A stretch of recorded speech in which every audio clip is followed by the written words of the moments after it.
বেকার রান্নাঘর চ্যানেলে জানাই স্বাগত। আমি আজকে আপনাদের কাছে একটা নতুন রেসিপি নিয়ে এসেছি, চিংড়ার মালাইকারি।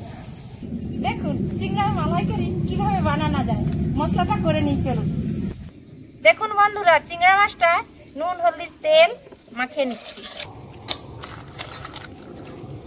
কড়াটা বসিয়ে দিয়েছি, তেলটা গরম হয়ে গেছে। এবার মাছটা আমি চিংড়া মাছটা ভেজে নিচ্ছি হালকা করে।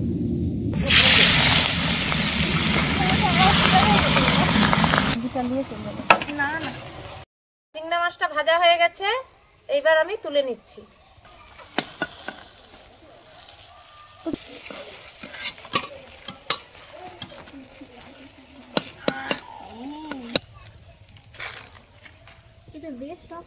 ভাজা হয়ে গেছে, এবার আমি কড়াইয়ে তেল দিয়ে দিচ্ছি মশলাটা কষানোর জন্য। তেলে এলাচ, লবঙ্গ, দারচিনি দিয়ে দিলাম, দিয়ে দিচ্ছি।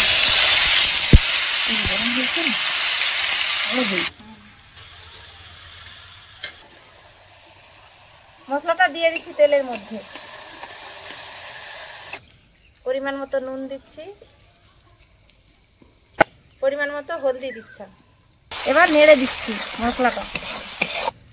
মশলাটা কষানো হয়ে গেছে, মশলা থেকে তেল ছেড়ে পড়েছে। এবার নারকেলের দুধটা দিয়ে দিচ্ছি, নারকেলের দুধ দিয়ে দিচ্ছি। গ্রেভিটা হয়ে আসছে, এবার চিংড়া মাছটা দিয়ে দেব।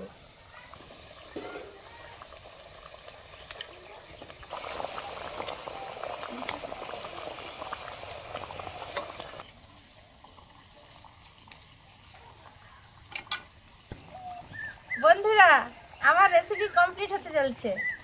আপনারা রান্না করে খেয়ে দেখবেন কেমন হয়েছে, আর আমাকে কমেন্ট করে জানাবেন। আমার চ্যানেলে সাবস্ক্রাইব করবেন, বেকার রান্নাঘর চ্যানেলে দেখবেন। আমার রান্না কমপ্লিট হয়ে গেছে, আপনারা দেখে রান্না করে খেয়ে দেখবেন কেমন হয়েছে। আর কালারটা দেখুন, খুব সুন্দর হয়েছে।